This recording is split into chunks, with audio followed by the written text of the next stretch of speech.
Alright folks, so I decided to make a quick video about how to change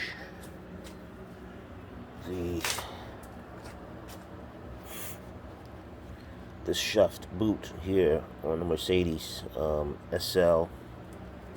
This is an SL600. Now I know there's quite a lot of people, actually there's quite some videos on YouTube that people have made regarding how to take the drive shaft out.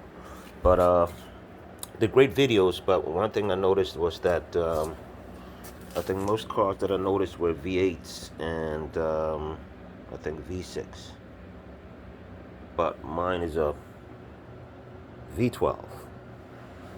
So I decided to see if I had an issue with mine and how to obviously take that, because I was having some vibrations within the last couple of months, but I never really thought of it as being an issue with this.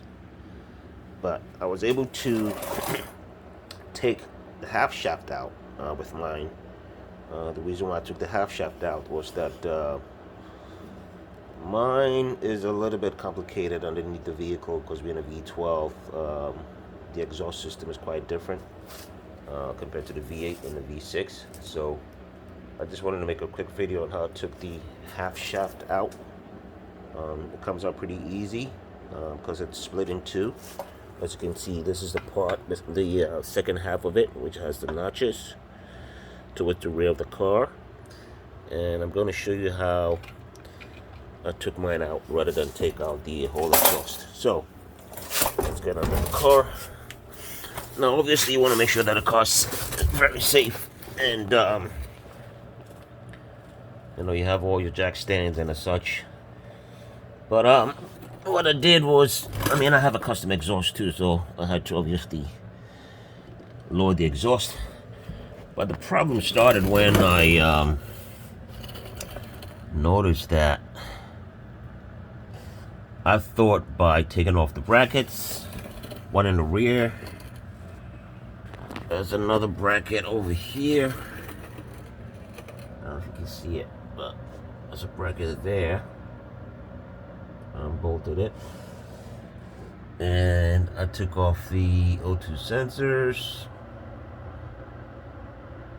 right there, and I'm gonna show you guys on the other end how I actually took off the half shaft. Actually, you can see right through here that the second half of the shaft is actually protruding right there. I didn't take out the transmission mounts. I didn't need to change the flex sticks. Luckily mine was still in good condition, so I didn't need to change that. But in case you're in a bind and you want to change the main culprit, which tends to be the bracket, which mounts just where that notch takes the second half of the shaft, which is back here. That's the diff. As you can see, I marked it, so I have an idea. I think, to me, this may help somebody, but I'm going to basically let you know how I took mine out. So my exhaust is hanging. It's kind of loose, as you can see, right? But I didn't want to take the entire exhaust off, because that means I'll have to go further deep towards the back of the engine on the firewall, and basically take up some brackets, which obviously would have to drop the entire exhaust. But I didn't feel like doing all that, because my configuration is a little bit different from the V8, so it was going to be a hell of a lot of work, and I didn't want to take the transmission mount out as well. I didn't need to change that. Mine again was in good condition. Obviously somebody who has a bad trying to mount or bad drive shaft may want to flex this, may want to change all that. But in case you check yours and yours is a pretty good condition, you just want to just take out the half shaft, this video would help you out. So what I did was I loosened the exhaust, O2 sensors. There's a bracket that's right underneath my exhaust I mean, there's a bracket. I'm sorry, there's a bracket right underneath the transmission, which holds the exhaust. I'll let you guys see it in a minute. But I took that bracket off, and as you can see, midpoint and rears as well, the brackets were taken off, and this made the exhaust just hang, right? And what I did was, first of all, I loosened the 4 bolts that held the half shaft to the diff, but I was having a little bit of problem because there's a sleeve that goes into,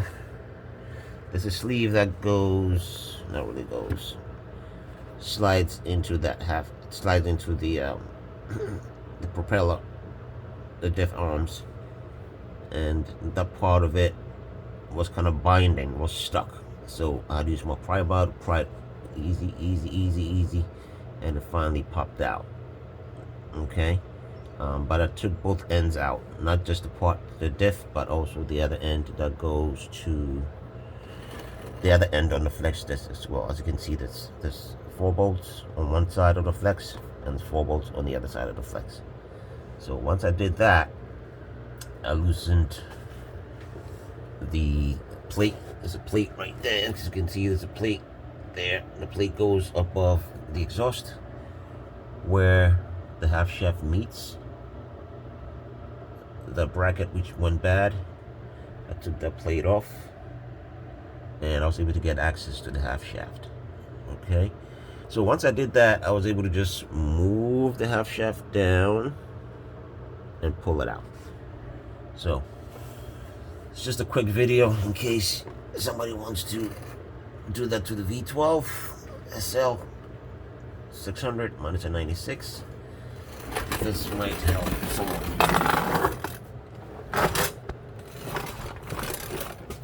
I mean, like I said, there's videos on how to obviously change the entire shaft itself, but see my guibo still on, still in good condition.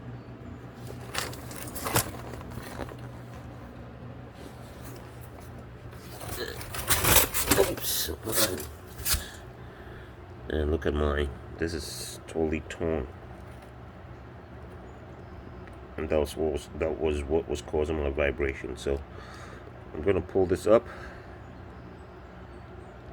and change that. I already have this bracket here purchased. I have the bearing as well. I'm gonna grease up everything and then put it back. Alright, so I'm gonna show you guys on the front end what I was talking about. Okay, there we go. So this is the other part. That's the exhaust. That's a massive exhaust here. That's my rear O2s. And that's basically the room that I have back here.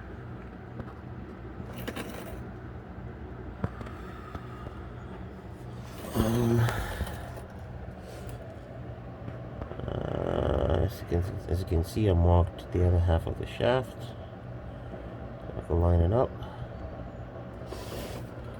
and that's the bracket that's closer to the transmission. As you can see, I left the transmission intact. Now, you see these, mine, the V12 has these brackets here, which holds the exhaust as well. I took those off. Those are these bolts here. So there's 2 there, and there's 2 on this side.